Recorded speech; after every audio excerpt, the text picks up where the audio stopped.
Just giving you an update on the project. We have completed to the estimate that I sent you. I'm just going to walk you through the property here, show you what we did. I really tried to be mindful that I know you guys want to be as least invasive as possible to keep as much of the natural beauty here. And so I'm going to show you that kind of up by the clearing area there. I know you were very concerned about over clearing. So I try to be really mindful of that. And I'm going to show you that so you know what we've been doing. So I'm going to just flip it around here and kind of show you the progress here from the roadside so you can see what we've been doing here. So you can see we've got the road bed in. Unfortunately, because of the county's requirements in the easement, we had to use a lot of the material on this side here to bring over the culvert over to this side. You can see I've already seeded and grassed the sides. The county did want that as well. They needed to have it seeded and dirt placed on top of the gravel so that it can be you know, grows in grass and doesn't wash out. We got pretty close to the county culvert down there. You see it's basically they're kind of right on each other there. We did mulch up that there was a large popple I had to take out that was about halfway between the culvert and the wood line there, and a huge stump. We cleaned all that up here. You can see this. This is the mulch left over from that tree. I left a few of the chunks in the back there. It just would have taken a lot more time to mulch that up as well, but there's already several deadfall trees in there, so they'll just kind of blend in with that.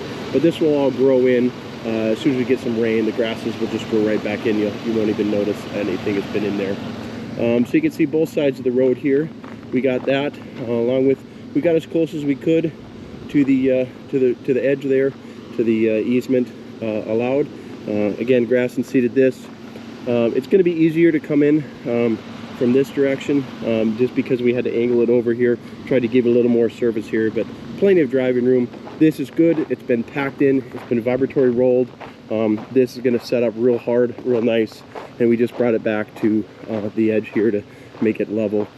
So I'm going to go ahead and put it on time lapse as I walk through this here, and if you have any questions you can go ahead and ask me.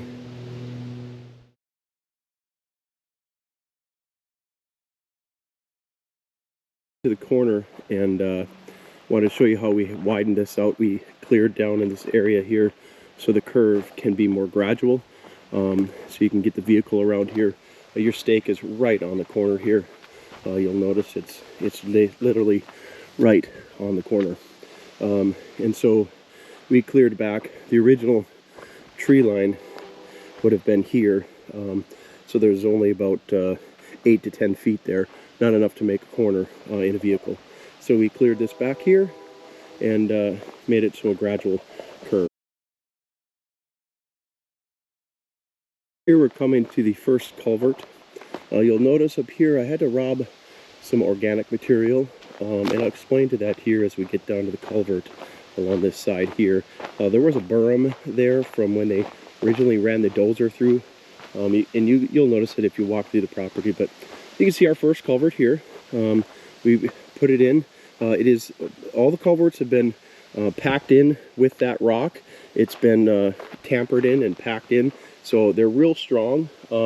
My concern is we probably, and it's going to be just fine for any light traffic, light cars and trucks, anything like that. But if you're going to bring in any semi trucks or anything like that, we need to build some more lift up here. It's just, we just didn't have enough material because we had to use so much on the end of the road there for the 100 yards that we brought in. But I put in a layer of dirt, kind of filled in along the sides there with some organics that we pulled off of the road here, off of those berms on the side.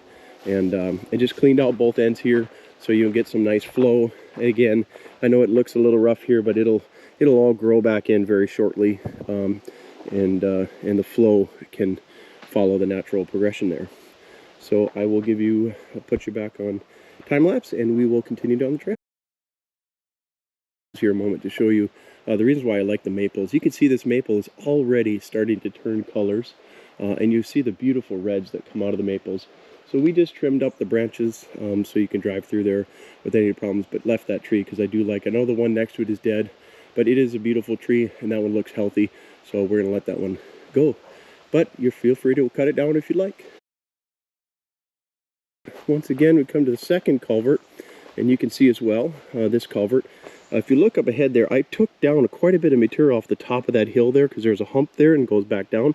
I took a lot of material off that, moved it down here after we packed it in with the rock. Again, everything is tamped in, packed in with the rock, giving the strength to the culvert. That's really where the culvert gets its strength, is being tamped in by that rock. Otherwise, you really like to see about 2 feet of lift, which we've only got a few inches above this culvert. But again, these are double wall culverts.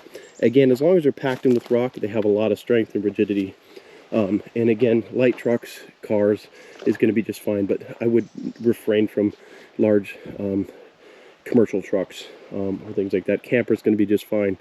But again, you can see the culverts are packed in. Again, we used a lot of that material to kind of fill in the outsides here to make it more of a gradual swale here. You'll notice I dug out a catch basin on this end, just because this is a hillside and there really wasn't much of a catch basin here. So now the water can flow to this point, and it'll actually go through the culvert rather than running across the road.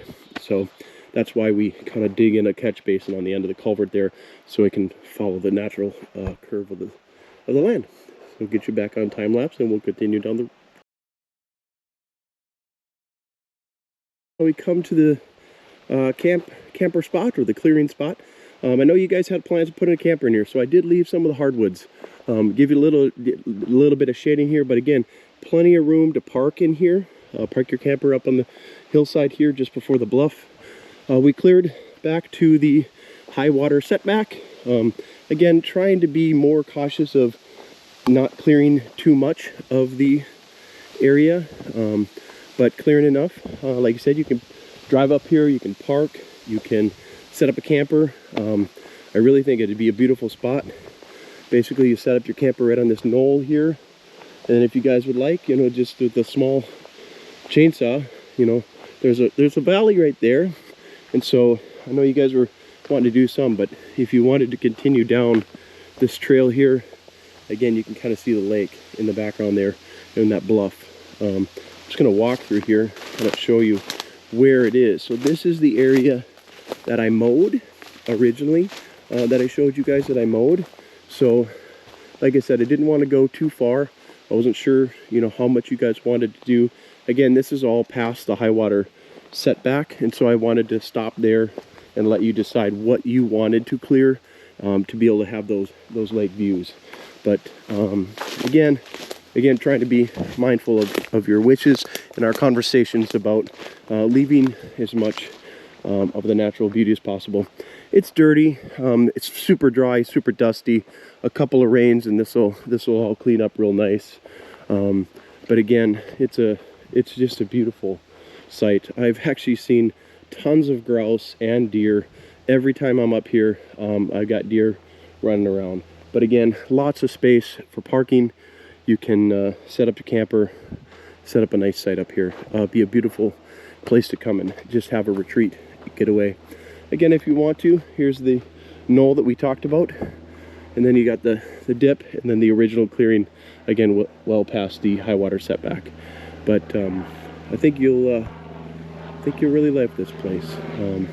Hope you can enjoy it like you wanted to, and I'm glad we were able to provide what you guys were looking for. Y'all have a blessed day, and look forward to hearing from you